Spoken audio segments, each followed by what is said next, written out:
자, 이번 시간에는 디젤 분사 노즐에 대해서 한번 살펴보도록 하겠습니다. 즉 인젝터라고 하죠. 그래서 분사 펌프에서 보내온 고압의 연료를 이제 실린더, 연소실 안에 분사를 해야 되는데 그 분사하는 장치가 바로 분사 노즐입니다. 그래서 고압의 연료를 미세한 안개 모양으로 연소실 내에 분사하는데 실제 모양은 이렇게 생겼습니다. 여러분들 교재를 통해서 다시 한번 살펴보시고요. 잘 안 보이실 텐데 여러 종류의 모양으로 생겨 있고요. 내부에 그 단품으로서 분해를 하다 보면 이와 같이 생겼습니다. 그래서 스포켓도 있고 캡너트 있고 가스켓 있고 노즐 보디 그 다음에 노즐 이렇게 있는데 굉장히 정밀합니다. 굉장히 정밀하기 때문에 이 노즐을 분해 조립을 일반인들은 잘 안 해요. 요즘은 더군다나 안 하고 그냥 통째로 교환해 버리는데 예전에는 이거 다 분해해서 수리하고 정비하고 다 그랬습니다. 그래서 분사 노즐은 연료를 분사시키는 장치다 이렇게만 알고 계시고요. 그 다음에 구비 조건이 있습니다. 무화 이렇게 쏴질 때 안개처럼 뿜어서 곱게 밀입화돼서 쏴져야 된다는 거예요. 그래야만이 불이 착화가 잘 되고 완전 연소를 이룰 수가 있습니다. 분무의 입자가 아주 작고 균일해야 될 것이고 그 다음에 분무가 잘 분산되고 각도도 있습니다. 부하에 따라서 필요한 양을 분사할 것. 그 다음에 분사의 시작과 끝이 아주 확실해야 됩니다. 시작할 때 쫙 나가고 딱 끄지면 딱 끝 맺혀야 돼요. 그것이 질질질 새거나 이렇게 되면은 오히려 화염 전파에 걸리는 시간이라든가 이런 것들이 틀려지기 때문에 노킹이 일어날 수가 있어요. 고온 고압의 아주 가혹한 조건에서도 장시간 사용할 수 있을 것. 그 다음에 후적이 일어나지 말 것. 바로 이것이 후적이 뭐냐면은 분사 끝이 딱 막아서 연료가 딱 끝나야 되는데 끝나지 못하고 조금씩 맺히는 거. 이런 것들이 후적입니다. 이 후적으로 인해서 또 불이 계속 연장돼서 붙어버릴 거 아니에요. 그러면 그때 노킹이 일어난다 그 얘기입니다. 가장 중요한 얘기입니다. 그래서 연료 분무에 노즐에 3대 요건이 있습니다. 그 3대 조건은 무화가 잘 돼야 된다. 관통력, 고압의 약 30대 1 정도의 압축비를 가지고 압축시켜놓은 공기가 저항이 얼마나 크겠어요. 그때 이 안개처럼 뿜어지는 연료가 거기 뚫고 들어가야 돼요. 그래서 그 관통력이 커야 된다. 그 다음에 분포, 고르게 퍼져야 된다는 얘기입니다. 각도가 다 있습니다. 그래서 분포가 고르게 이루어져야 된다. 그래서 연료 분무의 3대 조건 그러면은 무화, 관통력, 그 다음에 각도, 분포 각도 이렇게 세 가지 있다는 거 필기심에 아주 잘 나오는 얘기니까 여러분들 정확하게 숙지해 주시기 바랍니다. 그 다음에 종류가 있습니다. 이 분사 노즐의 종류는 개방형과 밀폐형이 있는데 또는 폐지형이라고 하죠. 이렇게 있는데 밀폐형에는 우리가 보통 이제 이 밀폐형을 주로 많이 쓰죠. 구멍형, 핀틀형, 스로틀형 이렇게 세 가지가 있습니다. 잠시 뒤에 그림으로 제가 한번 보여드리겠는데요. 저 구멍형 같은 경우는 구멍이 노즐 맨 끝에 구멍 뚫어져서 거기서 분사가 되는 거고 핀틀형은 핀이 노즐 끝에 조금 나와 있어요. 핀처럼. 그래서 그 핀틀형. 그 다음에 스로틀형은 옆으로 약간 퍼지게 돼서 밑이 나팔 모양으로 생겼습니다. 이렇게 세 가지가 있다는 거 알고 계시면 바랍니다. 개방형 노즐에서는 분사전은 니들 밸브가 없기 때문에 항상 분공이 열려져 있어요. 구멍이 바늘이 이렇게 막고 있는 게 아니라 항상 열려져 있다 그 얘기예요.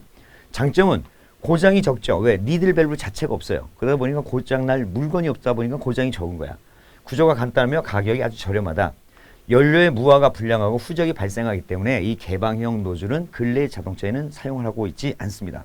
그래서 밀폐형의 구멍형, 핀틀형, 스로틀형 이런 이렇게 세 가지 정도 쓰는데 이것도 예전에 인젝션 펌프가 있는 예전 디젤 기관들이나 쓰지 요즘처럼 전자제어 분사 우리가 곧 배우겠지만 전자제어 분사할 때는 이런 기계적인 분사 노즐은 안 쓰고 전기적이 들어가는 거 그러니까 인젝터라는 걸 쓰게 됐죠. 자, 그 다음에 폐지형 노즐에서 구멍형 노즐, 그 다음에 핀틀형 노즐, 스로틀 노즐 다시 한번 상세하게 한번 살펴보겠습니다. 먼저 구멍형 노즐은 니들 밸브의 맨 앞끝이 원뿔 형식으로 생겨가지고 거기에 이제 구멍이 있는 거예요. 분사 개시압력은 150에서 300kg/s² 정도로 직접 분사 실식에 사용된다. 구멍형은 직접 분사 실식에 사용한다. 분사압력이 상당히 높습니다. 약 200에서 400까지 올라가요. 그리고 종류에는 단공형과 다공형. 구멍이 하나 뚫어져 있는 거는 단공형, 구멍이 1개 이상, 2개 이상 있는 거 다공형이라고 합니다. 장점은 시동이 쉽고 연료 소비율이 적다. 왜? 직접 분사 실식. 연소실 하나에 우리 연소실 구조 배웠죠. 거기에 직접 분사하기 때문에 시동이 상당히 쉽다는 얘기입니다. 그 다음에 분사 개시압력이 높기 때문에 연료의 무화가 상당히 좋다. 그 다음에 두 번째 핀틀형은 니들 밸브의 앞끝이 원기둥처럼 노즐의 맨 끝이 핀처럼 생긴 게 노즐의 그 면에 조금 나와 있어요. 그래서 손으로 만져보면 약간 까칠까칠하게 느껴집니다. 이때 분사 개시압력은 약 80에서 150 조금 낮죠. 그 다음에 예연소식이라든가 와류 실식에 주로 사용합니다. 장점은 노즐의 구조가 구멍형보다 간단하고 고장이 좀 적다. 그 다음에 연료의 분사 개시 압력이 비교적 낮고 무화가 양호하고 분사성이 향상된다. 자, 핀틀형 노즐을 이뤘고요. 그 다음에 스로틀형은 핀틀형 노즐을 약간 개조한 거야. 왜 개조했냐? 각도를 조금 더 준 거야. 각도를. 분포가 좀 더 고르게 퍼지라고. 그래서 분사 초기에 분사량이 적어서 노킹을 방지하는데 분사 개시 압력 똑같이 약 80에서 150. 정확하게 하면 100에서 120, 100에서 140 이렇게 약간의 다소 차이는 있는데 이 정도 범위 안에 들어온다는 얘기입니다. 예연소식 및 와류식에 주로 사용하는데 이게 바로 핀틀형이죠. 핀틀형, 스로틀형, 그 다음에 구멍형. 이렇게 구멍형도 이거 구멍이 지금 두 개가 뚫려져 있는 거 보니까 다공형입니다. 예. 그래서 이렇게 생겼는데 이것을 한번 그래픽으로 한번 살펴보도록 하겠습니다. 자, 여기 지금 노즐의 모양이 있습니다. 어떻게 작동되냐면 여기 이렇게 삐쭉 나오는 거 이거 우리 핀틀형으로 볼 수 있겠죠? 그래서 플레이를 시켜보면 연료가 분사 펌프에서 오게 되면 이 노즐을 들어 올려요. 들어 올리면은 스푼이 장력을 이기고 들어 올렸을 때 구멍이 열리겠죠. 그때 연료가 분사되는 거예요. 이와 같이. 그러니까 분사 펌프에서 푹 하고 압력을 주면 그때 압력 때문에 얘가 들어 올려져서 분사가 된다. 그다음 구멍형과 핀틀형과 스로틀형의 끝을 잘 보세요. 이렇게 틀리죠. 구멍형은 이렇게 분사각도가 굉장히 넓죠. 그 다음에 핀틀형은 좀 작고 스로틀형은 이 스로틀의 각도에 따라서 약간 퍼지게 된다는 거. 이렇게 해서 그림으로써 여러분들이 노즐의 작동 모습을 한번 살펴보았습니다. 자, 그리고 이제 분사 노즐 시험이 있습니다. 이 분사 노즐 시험은 우리가 실기 시험에서도 자주 나오는데 무엇을 검사하는 거냐면 지금 우리가 지금 설명을 드렸듯이 분사 압력이 어느 정도에서 얘가 개방이 돼서 연료가 나가는지 검사하는 분사 압력 검사와 그 다음에 무화가 잘 되는지 안개처럼 막 잘 뿜어져 나가는지 육안으로 검사할 수 있죠. 아니면 물처럼 찍 나가는지 그걸 검사할 수가 있고 또 하나는 분사 각도 이 분포 각도가 제대로 퍼져 나가는지 이걸 검사하는 게 바로 노즐 시험 테스터기가 이렇게 생겼어요. 각 메이커마다 다소 차이는 있는데 여러분들 그 실기 시험 보실 때 이거 반드시 그 작동을 하게 되고 분사 노즐을 시험을 해서 압력이라든가 그 다음에 분사 각도라든가 그다음에 무화 상태 이걸 검사하기 때문에 여러분들 이거는 조금 신경 써서 공부해 주시기 바랍니다. 노즐 시험할 때 사용 경유는 그 비중이 약 0.8에서 0.84 정도 좋다. 적당히 해야 된다는 얘기야. 그 다음에 온도도 적당히 어느 정도 맞아야 돼요. 그래서 20도씨 전후가 좋습니다.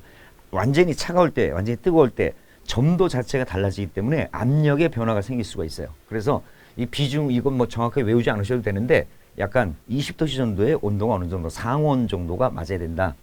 시험은 분사 각도, 분사 압력, 후적 여부를 점검하는 방법인데 그림에서 보시는 바와 같이 맨 위에는 압력 게이지가 있고요. 그 다음에 여기는 압력 해체 밸브가 있어요. 한번 쏴주고 나면 여기 압력이 딱 걸려버려요. 그래서 이거를 시간이 지나면 빠지겠지만 여기 핸들을 이렇게 풀면은 압력이 쑥 빠져요. 그래서 이 뒤통에 경유를 약 60% 이상 여기다 채워놓고 그 다음에 레버가 있고 여기에 파이프가 이렇게 걸려서 여기에 노즐을 딱 거는 거예요. 노즐을 걸어놔. 파이프가 이렇게 나와요. 이 파이프 있죠? 이런 것들을 여기다 장착을 해서 여기다 걸어놓습니다. 그 다음에 연료가 이 안에 차 있다고 생각하고 펌프를 2, 3회 정도 펌핑을 한 다음에 약간의 유격이 있어요. 처음부터 꽉 누르는 게 아니고 약간의 유격이 딱 있는데 힘이 딱 걸릴 때가 있습니다. 힘이 걸릴 그때부터 한 번에 콕 하고 눌러주게 되면 이 압력 게이지가 반들이 쫙 갔다 톡 떨어져요. 그러니까 쭉 갔다가 톡 떨어져가고 천천히 떨어져. 그때 최고점이 분사 압력이냐 아니면 갔다가 탁 떨어져서 딱 멈추는 지점이 분사 압력이냐. 사실 쫙 나갔다는 얘기는 내가 그때 밸브를 탁 열어주는 그 시점이기 때문에 안 되고 딱 걸어주는 평균 압력 그때가 노즐의 분사 압력의 규정값입니다. 따라서 게이지에서 딱 갔다가 퍽 차면 최고점 보지 마시고요. 갔다가 탁 떨어집니다. 딱 걸리는 그 지점이 측정값이라는 거 여러분들 알고 계시기 바랍니다. 자, 그렇게 해서 노즐 시험기의 검사 방법을 한번 살펴봤고요. 이렇게 검사를 했을 때 게이지상에는 압력이 보일 것이고 또 분포되는 것은 육안상으로 확인이 되지 않습니까? 육안상으로 확인하면 되는 거고 고르게 무화처럼 안개처럼 팍 뿜어져 나오는 게 좋아요. 그래서 심지어는 요거 한 서너 번 하고 나면요 디젤 경유가 안개처럼 팍 올라와요. 꼭 그 산속에 온도차 때문에 왜 그 안개 구름 생기듯이 이렇게 올라와요. 그 정도로 굉장히 미세한 그런 연료가 미세하게 클러스터화 돼가지고 뿜어진다는 거 알고 계시면 그럴수록에 노즐의 상태가 좋은 거예요. 그리고 나서 시험을 하고 났는데 노즐 끝에 연료가 약간 맺혀 있다. 그게 바로 뭐예요? 바로 후적이야. 그 그 후적이 생기면 안 돼요. 쫙 뿜고 나면은 노즐 끝이 깨끗해야 돼.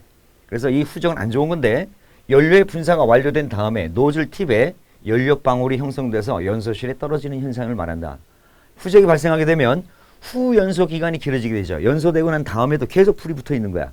하게 되면은 배합, 배기가스 나가는 중에 압력이 또 걸려버리죠. 배기 밸브가 딱 열리면 계속해서 연료로 인한 팽창 때문에 압력이 더 커질 거 아니에요. 배기구에 배기가스에 나가는 배기구에 걸리는 압력, 그걸 배합인데 그 배합이 형성되기 때문에 오히려 엔진이 저항이 생겨버리죠.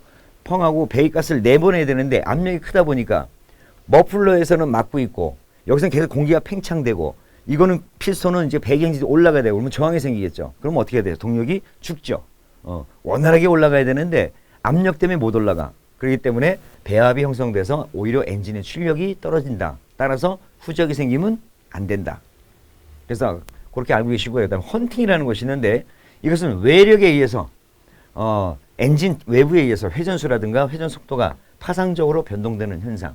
가령 예를 들어 주행할 때 바퀴로부터 어떤 걸림돌이 발생한다든가 이랬을 때 본의 아니게 엔진이 동력이 거꾸로 딱 막아버리는 그런 현상들이 간혹 나타나겠죠. 그런 걸 보고 우리는 헌팅이라고 합니다. 요거 그냥 참고만 알고 계시기 바랍니다. 자, 그 다음에 앞서 우리가 그래픽에서 보셨다시피 딜리버리 밸브의 역할이 있습니다. 이게 상당히 중요합니다.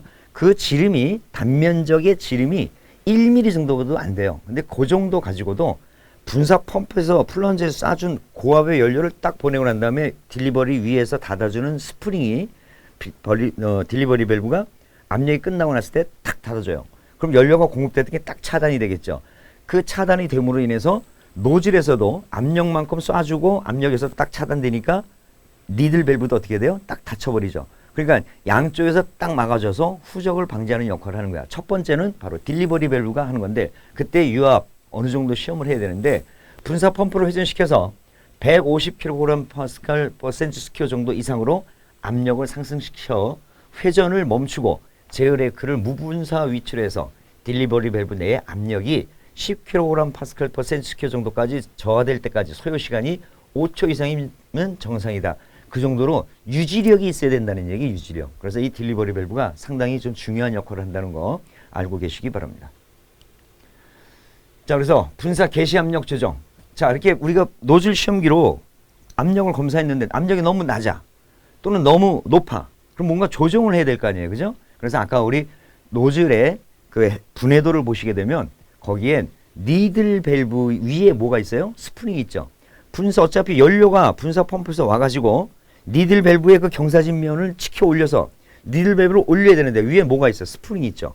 그 스프링이 딱 누르고 있다 보니까 이 장력이 세고 여림에 따라서 이 압력 자체가 틀려지죠. 따라서 그 스크류 위에 스프링 위에 있는 스크류가 스프링이 가지고 장력을 조절합니다. 조이면 조일수록 어떻게 되겠어요? 스프링 장력이 점점 세지니까 니들 밸브가 스프링 장력을 이기고 올라가는 힘이 더 커지겠죠. 따라서 분사 압력은 높아지고 풀면 풀수록의 분사 압력은 낮아져요. 이렇게 해서 압력을 조절하는데 이때 쉬임식이 있고 그 다음에 스크류식이 있다. 스크류식은 조이는 거. 그 다음에 쉬임식은 캡이 있어갖고 그 캡 스프링하고 사이에 와셔라고 생각합니다. 와셔 두꺼운 게 들어가면 두꺼운 게 들어갈수록 어떻게 되겠어요? 점점 스프링 장력이 세지겠죠. 그래서 그 세지니까 쉼을 넣으면 넣을수록의 분사 압력이 올라가고 쉼을 빼면 뺄수록의 분사 압력은 낮아집니다. 그 차이니까 그거 알고 계시고요. 그 다음에 분사 노즐에서 과열이 되는 원인이 있습니다. 연료의 분사 시기가 틀린다든가 정확한 시기에 정확한 타이밍에 연료가 분사가 되면 노킹이 일어날 수가 없어요.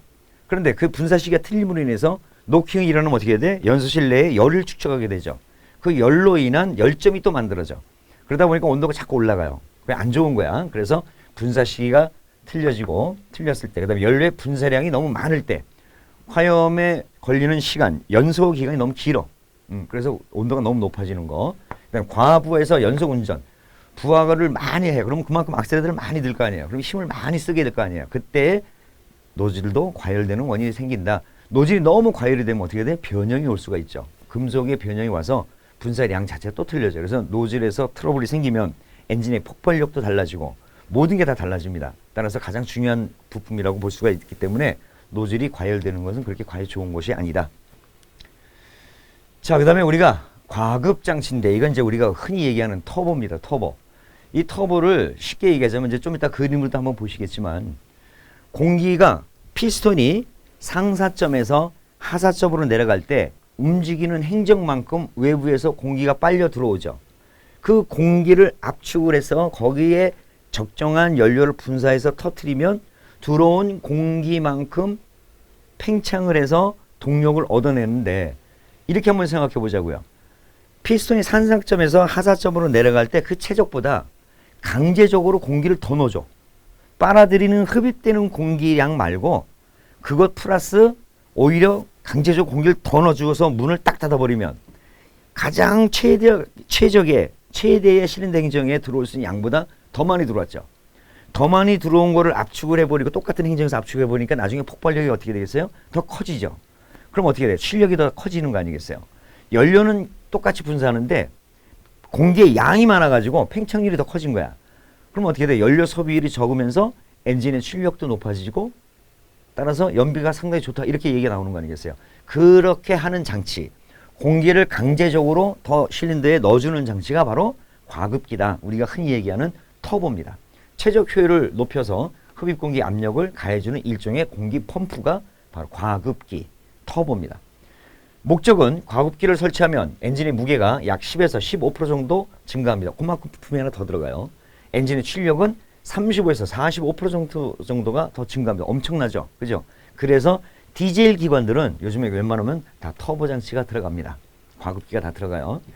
최적 효율이 증가하므로 평균 유효압력과 회전력이 상승해서 연료 소비율이 감소가 됩니다.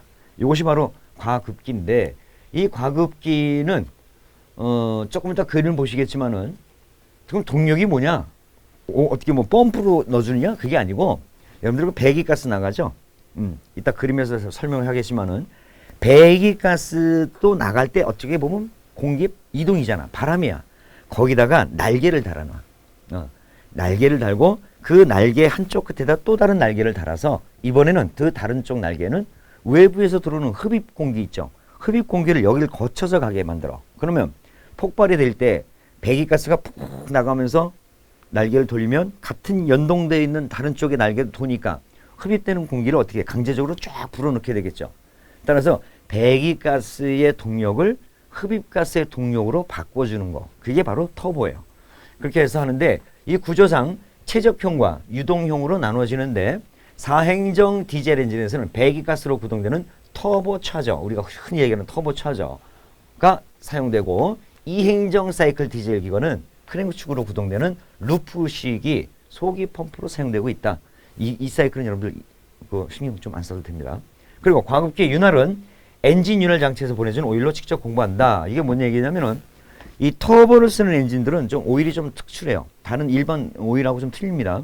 일반 오일들은 온도가 높으면 연소가 될 수가 있어요. 그런데 이 터보 장치는 어떻게 돼? 배기가스가 항상 다 있기 때문에 많은 열을 축적하죠. 따라서 여기도 윤활 이제 회전체가 있다 보니까 윤활을 시켜줘야 되는데 여기만 별도로 윤활을 시켜주는 오일을 갖다 넣는 게 아니고 여기에 사용되는 윤활유는 엔진 오일을 사용합니다. 그래서 엔진 오일을 여기서 거쳐서 나오게 되는데 높은 온도를 유지하고 있다 보니까 엔진 오일의 성분도 어떻게 돼요? 온도에 상당히 견뎌야 되는 성질을 갖고 있어야 되겠죠. 따라서 터보가 들어가는 엔진 오일들은 일반 터보가 없는 엔진 오일하고 약간 차이가 있다는 거 알고 계시기 바랍니다. 경주용 자동차 같은 경우에 예전에도 이렇게 터보 같은 거 보면 아주 고속으로 하다 보면 말이죠. 본넷 딱 열면요. 밤에 본넷을 딱 열면 엔진룸이 환해요. 뭐 때문에 환하냐? 뭐 전구가 있는 게 아니고 이 터보 장치가 열을 받아갖고 이 쇳덩어리 여러분들 그 열 받으면 벌겋게 변하죠. 이 벌겋게 변할 정도로 그 정도로 돼요. 그러니까 식혀줘야 되는데 약간 무리가 가면은 그렇게 터보가 벌겋게 달궈져. 정말 불이 날 정도로 그 정도로 벌겋게 달궈집니다. 그래서 그렇게 윤활유의 성질이 상당히 중요하다. 그런 거 알고 계시기 바랍니다. 자, 그런데 이제 인터쿨러라는 게 또 있어요. 이 인터쿨러는 뭐냐면 공기가 자 보세요. 흡입되는 공기를 압축하면은 온도가 올라간다 그랬죠. 온도가 적정하게 올라가서 거기에 연료 분사를 시켜서 착화를 일으키는 건데 이 공기가 적당히 뜨거워야지 너무 뜨거운 공기가 들어와서 버리면 불이 어떻게 되겠어요? 화염 점퍼에 걸리는 시간 이런 것들이 많이 변동이 생기겠죠. 그럼 자칫 잘못하면 또 노킹이 일어나요. 그런데 이놈의 터보를 쓰다 보면은 공기가 쫙 하다 보니까 이 공기가 데워져서 들어가. 뜨거워. 그래서 이거를 식혀줘야 됩니다. 그 식혀주는 게 여러분들 우리가 냉각 장치에서 물을 식혀주는 게 라제다라는 것이 있죠. 그 라제다처럼 생겼어요. 공기가 이 라제다만 거쳐 들어가는 거예요. 그래서 여러분들 본네트 일반 그 SUV 같은 것들 또는 승용차도 수입 자동차 같은 거 이렇게 보면은 인터쿨러라고 해서 많이 들어보셨죠? 그러면 본네트 이렇게 공기구멍이 있을 거예요. 그 공기구멍에 바로 뭐가 있냐면 라제다 요만한 것이 있어요. 그런 것들이 바로 공기가 이 그냥 지나가면서 들어오는 전면 투영부로 들어오는 공기를 가지고 라제의 단면적을 증가시켜서 공기의 온도를 낮춰주는 거야. 그게 바로 인터쿨러예요. 그래서 터보를 쓰는 기관들은 인터쿨러를 같이 병행을 합니다. 왜? 공기 온도가 너무 올라가는 것을 떨구기 위해서. 그래서 그 떨군 공기를 식혀주는 게 바로 인터쿨러다. 공기를 압축해서 실린더에 공급하고 흡입 효율을 높여서 출력 향상을 도모하는 것이 과급기지만 이 가압된 공기는 단열 압축되기 때문에 고온이 돼서 팽창해서 공기 밀도가 낮아지고 흡입 효율이 오히려 감소하게 됩니다. 따라서 이렇게 온도가 높아지는 걸 방지하기 위해서 고온이 된 공기를 냉각시켜서 온도를 낮추고 공기의 밀도를 높여서 실린더로 공급하는 혼합기의 흡입 효율을 더욱 높이고 출력 향상을 도모하는 장치가 바로 인터쿨러입니다. 아시겠죠? 그래서 과급기인 터보와 인터쿨러의 역할들을 여러분들이 충분히 인지하고 계시기 바랍니다. 자, 그럼 그 내용을 그래픽으로 한번 보실까요? 자, 이 배기가스가 나가면서 여기입니다. 여기 바로 이 부분에 터보인을 돌려주고 이 날개를 돌죠. 그리고 빠져나가.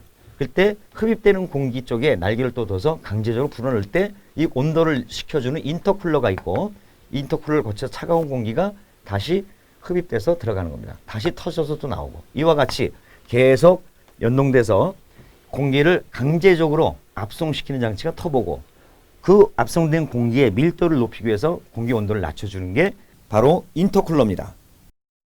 그래서 이 터보만 자세하게 다시 한번 살펴보면 이렇습니다. 이쪽은 배기 쪽이고 배기가스 나가면서 날개를 돌리죠. 그때 연동된 축에 날개를 둬서 흡입된 공기를 보내주는 거예요. 이 세부적인 이런 장치들은 뭐 여러분들이 그 나중에 실제 정비하면서 보고 일단 이 단품의 역할 정도만 알고 계시면 됩니다.